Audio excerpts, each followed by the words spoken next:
హల్లెలూయా. ఎంతమందికి విశ్వాసం ఉంది? ప్రభువుని నమ్మిన నా సమస్తము భద్రం, ఏది పోగొట్టుకోను అన్నోళ్ళకి ఎంతమందికి విశ్వాసం ఉందో ఒకసారి చేతులు ఎత్తండి.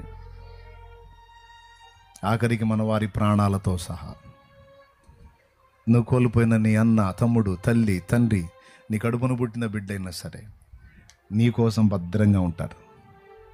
నువ్వు ఈరోజు బాధపడుతుండొచ్చు, నీ రక్త సంబంధీకుల్ని కోల్పోయి ఏడుస్తుండొచ్చు. అప్పుడప్పుడు వాళ్ళ జ్ఞాపకాలు తెచ్చుకొని దేవుడు ఏం మాట్లాడతాడో తెలుసా? ఎందుకు బాధపడుతున్నావు? నా వాక్యం విని, నా గ్రంథం చదివి, నా విషయాలు తెలుసుకొని కూడా ఇంకా నువ్వు బాధపడుతున్నావా? కొద్ది కాలమే కదా ఈ ఎడబాటు. మళ్ళా నువ్వు కోల్పోయిన వస్తువు నీ దగ్గరికి తీసుకొస్తా కదా, నేను నీకు చూపిస్తా కదా. ఇంకొక సంతోషకరమైన విషయం ఏంటో తెలుసా? నా కుమారి, నా కుమారుడా, నువ్వు కోల్పోయిన వారిని తిరిగి నీ ముందుకు తెస్తాను. అంతేకాదు, ఇంకెప్పటికీ నీ నుంచి విడిపోకుండా శాశ్వతంగా నీకు ఇస్తాను. శాశ్వతంగా ఇస్తాను. ఆ రోజు సిగ్గుపడతావు నువ్వే. ఈరోజు ఎన్నోసార్లు ఫీల్ అయ్యావుగా, ఎందుకు చేసావు ఇట్లా, ఎందుకు చేసావు ఇట్లా, ఎందుకు చేసావు తండ్రి, ఎందుకు చేసావు అని అలిగావుగా కొన్నిసార్లు నా మీద.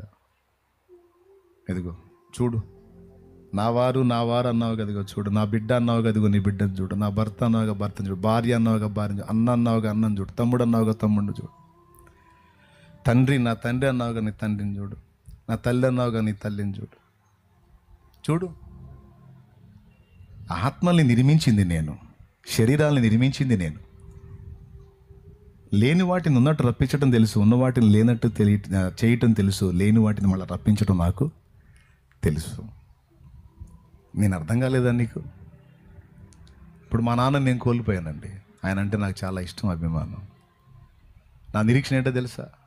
ఆయన దేవుని పాదాల చెంత నిరభ్యంతరంగా సంతోషంగా ఉన్నాడు, ఆనందంగా ఉన్నాడు, పరదేశ మహిమలో ఉన్నాడు. ఒకరోజు వస్తుంది, తిరిగి తప్పకుండా నేను ఆయన కలుస్తాం. ఈసారి కలుసుకుంటే ఇక ఎప్పటికీ విడిపోం. అక్షయ దేహాలతో శాశ్వతంగా కలిసే దేవుణ్ణి ఆరాధిస్తాం. ఇప్పుడు చెప్పు, ఏదన్నా మనం కోల్పోయేది ఉందా ప్రభువులో?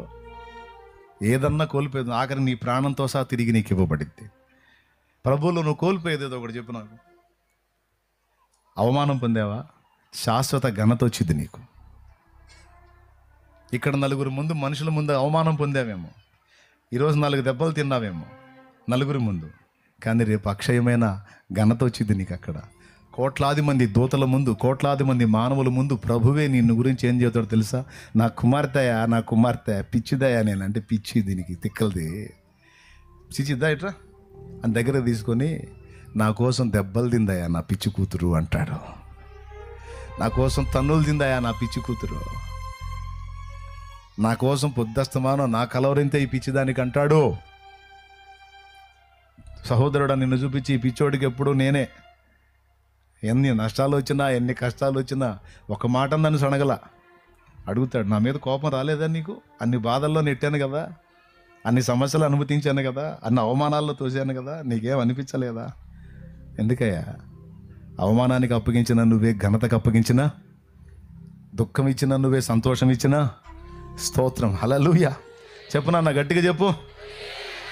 నేనెందుకు అట్ట ఫీల్ అయ్యాను ప్రభా? నేను ఫీల్ అవ్వను, కాలేదు, అదే సంతోషం అని కోట్ల మంది ముందు, కోట్లాది దూతలు, మనుషుల ముందు ఆయన నీ తలనెత్తుతాడు, నిన్ను ఘనపరుస్తాడు, నీ విశ్వాసాన్ని ఘనపరిచి మాట్లాడతాడు నా యేసయ్య.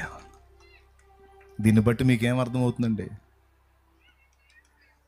ప్రభువులో ఉన్న మనం ఏది పోగొట్టుకోము, ఏది కోల్పోము. ఇంకేమైనా డౌట్ ఉంటే చెప్పండి, ఫలానాది పోగొట్టుకున్నాను అన్నా అని. ఏం పోగొట్టుకోగలవు? నీ ప్రాణమే తిరిగి నీకు ఇవ్వబడిద్దే, నీ వారి ప్రాణం కూడా నీకు ఇవ్వబడిద్దే, నీ అవమానాలు ఘనతలుగా మార్చబడతాయే. నా ఘనత పోగొట్టుకున్నానన్నా అంటే రెట్టింపు ఘనత నీకు అక్కడ ఉంది కదా, ఇక్కడ ఉంది, అక్కడ కూడా ఉంది. దేవునికి స్తోత్రం.